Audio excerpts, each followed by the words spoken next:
Hi there. Today we're going to talk about 3 things that will make your story unputdownable. Hi, my name is Liesel Hill, otherwise known as Figure Storyteller, and I teach authors to write their fiction stories in such a way that every single part of their fiction story will hook the reader. So, have you ever looked at the really popular, beloved mainstream stories? You know, the ones I'm talking about: Harry Potter, Lord of the Rings, Pride and Prejudice, Twilight, the ones that are very, very popular and do very well. And do you ever wonder what it is that makes them that way? How do they manage to hook such huge audiences who have so much devotion to that story and that fandom? Well, that's what we're going to talk about today. Because love them or hate them, the fact that they were able to do this just based on the words written in the books shows that they are doing something correctly. And that is what we need to home in on and try to replicate, but tailored to our own stories. So the first thing that they all have in common that they do correctly is to create emotion. Readers do not sit down to read books because they like plot twists or action or even romance. What they are actually looking for is an emotional experience, okay? That's something that you have to understand. Readers read fiction in order to experience big emotions in a safe space. Obviously, this is not reality for them. They are not actually being chased by the villain or the creature or whatever it is. So it's a very safe space for them, but they want to feel those big emotions. Human beings long to feel and express big emotions, but our society usually represses them and tells us not to show them. But by reading fiction, they are able to experience them. Now, understand when I say you need to have an emotional story, we're not necessarily talking about character emotion. Sure, character emotion is helpful. It's a gateway toward what we're looking for. But when I tell you to put more emotion in your fiction, I do not mean that your character needs to cry more or throw more temper tantrums or anything like that. We're actually talking about the emotional experience for the reader. You need to make sure that there is enough emotion in your story that it evokes that emotional experience for the reader. Your whole job as the author is to make sure that while reading your story, your reader has an emotional experience. And there is a step-by-step checklist kind of a way to do this. It doesn't matter what genre you write, what tropes you write, there are still ways to make sure that your story is evoking that emotion. And if you look at all of the mainstream stories that are very, very beloved by their audiences, this is something that is absolutely true. Again, it doesn't matter what the genre is. Different genres will evoke different emotions, but the emotions are always felt by the audience, and they will go back to that story over and over again to re-experience those emotions. So the number one thing you have to do in order to have an unputdownable story is to make sure that you have enough emotion in the story to give the reader that cathartic experience. And all of the mainstream stories definitely have that. The second thing that they have is something that I call the Transformational Human Template. I know that sounds like a mouthful, but I promise it is not as complicated as it sounds. So you have to understand this about human beings.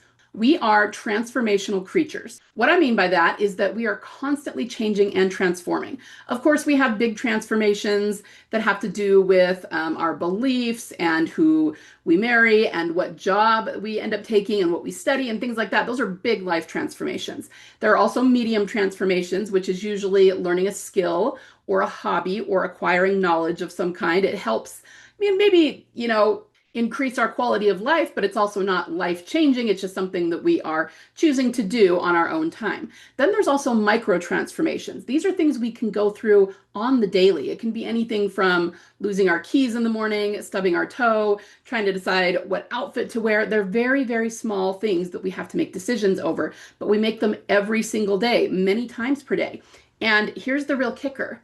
The psychological process that all human beings go through in order to make those transformations, whether big, medium, or micro, is always exactly the same. The template, the steps we go through is always exactly the same. Now, why am I telling you this? What does this have to do with fiction writing? Everything. Because true story structure is based on that same transformational human template. Okay? Christopher Vogler, writer of The Writer's Journey, which is one of my favorite craft books, also coined my favorite definition of story. He said, story is a metaphor for a journey that leads to change. I'm going to repeat that, and I want you to really think about it. Let it sink in. Story is a metaphor for a journey that leads to change. Okay? Who is changing? Who's on this journey? It means your character, your protagonist. Story is a metaphor for a character journey that then leads to character change. So that's just a fancy way of saying that the character change is the most important part of your story. And most of us don't plan our stories that way. We always plan from the plot first, which isn't necessarily bad, but it's also not optimal. Your character's change is their internal arc. And what I find is that people either, number one, don't plan that internal arc at all, like never think about it, or two, maybe they do, but it's kind of an afterthought, right? They'll kind of do the whole, oh, my character feels this way at the beginning, they'll feel this way at the end, therefore they change.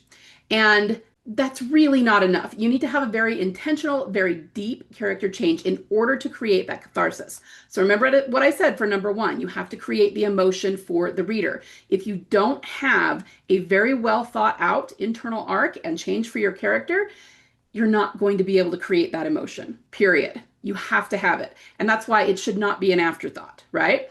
Well, once again, if we go back to the mainstream stories that are very beloved by massive audiences, it's because these stories follow the same template of human change. And what that means, you guys, that's actually the secret to great pacing.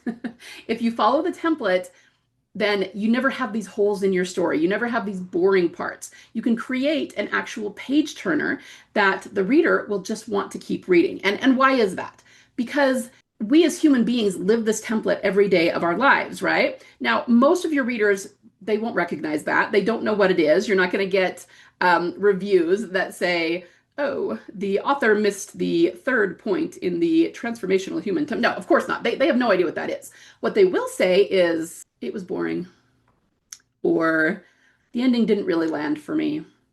I wanted to like it, but things like that, right? It's going to be communicated to you in the way that readers know how to communicate, right? But the secret that most people don't know is that when you get reviews like that, or just hopefully you're getting it as feedback before you publish it from your critique group or your beta readers, that you can actually figure out how to fix that, okay? You can figure out how to fill in those holes with the transformational template so that you don't get those kinds of reviews. And once again, the reason these mainstream, really beloved stories are so beloved is because they hit every single part of that template, which naturally draws the reader through the story all the way to the end. So they keep turning pages, and look, your book is unputdownable. Okay, so that's number two, the second thing that makes it unputdownable.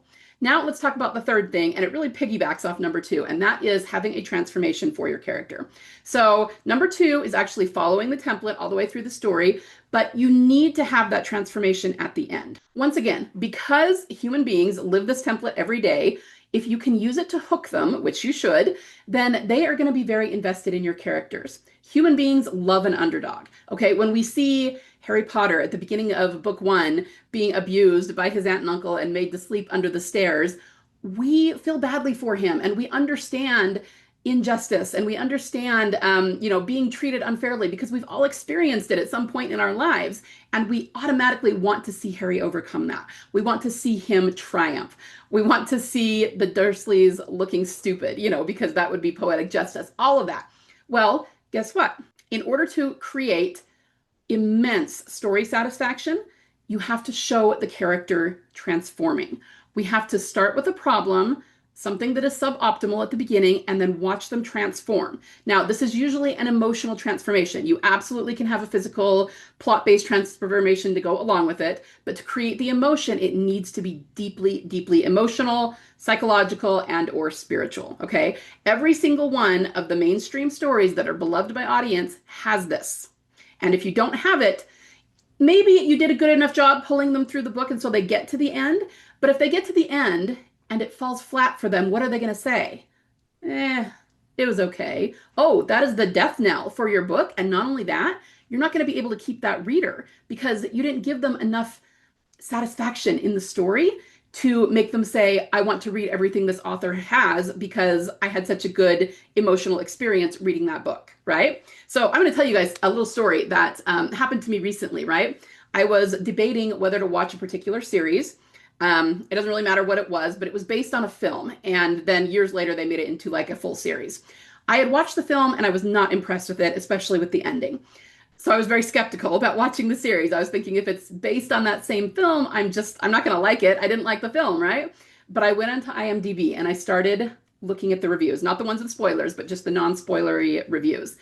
And the thing that was crazy about it is that these reviews, the good ones, I mean, there was a few that were negative, like there's always going to be a few people that didn't like it, and that's fine. But the ones that were good reviews that did like it, they were not just, oh, this is a great show, make sure and go watch this. Okay. That was not what the reviews were. They were over the top, gushing, glowing reviews, like best sci-fi series of all time, and this watching this show's changed my life, and I will watch this series over and over and over for the rest of my life. I mean, they were almost caricatures because they were so gushing, but they were real reviews, right? Here's the thing you have to understand about reviews and how it connects to audience satisfaction. You do not get those kinds of gushing reviews unless the audience was very, very, very satisfied with the end of the story. All right. You can actually get more reviews volume wise if the ending sucks. Okay. Case in point, Game of Thrones. When the ending does not resonate well, you've just caused a problem amongst your readers and they want to complain about it. So you can get a lot of reviews, but they will be negative, right? If you want those gushing reviews, that only comes one way. And that is if there's a tremendous amount of emotion and if they are very, very satisfied with the ending, which usually means it's happy in some regard. It doesn't mean that there isn't tragedy involved. In fact, it is my personal opinion that there should be a lot of tragedy involved in order for them to really feel the happy ending. But either way, they need to be very satisfied with the ending, okay? Those reviews are what made me decide to watch the series, and it is seriously one of the best stories I have ever come across. It's one of my very favorites, and I was so glad that I discovered it, okay? So the reviews were correct, and let me promise you, the ending of that was very satisfying. And I've read articles that have been written about the series ender of the series, and people agree almost across the board that it is one of the best series finales of all time. Okay. Once again, that should tell you something. If you want to create that with your books, you have to have that transformation. You have to have the emotion, and you need to show the change over time with the human template. Okay. That is what will make your story unputdownable. That will give it the potential to become a bestseller and to become beloved by your audience. If any of those three things are missing, it's not going to happen. It's just not. So as we close, I want to say that it absolutely drives me insane how so many people in our space, the fiction author space, just teach that you should just start writing and keep going. Write one book and then write another one. And eventually one day you'll become good enough that all the stars will align and you'll have a runaway bestseller. Okay. I understand. I will give them grace because I understand that they say that because they don't know how to teach it any better than that. But there is a step-by-step process that you can use to make sure this stuff gets put into your story, okay? We're not talking about what to write in your story. That's not it. Any genre you're working with, any tropes, it doesn't matter. This stuff is universal, and you can still use a step-by-step process to make your story, your genius story that you have already come up with, the best, most emotional, most satisfying version of itself for your readers, okay? It's what I call the unputdownable code, as in a secret code to writing highly emotional, unputdownable fiction that most authors are not even aware of, okay? It's based on getting the emotion into your book, of course, but how we do that is based on psychology. This is something I've been studying for close to 20 years now, okay?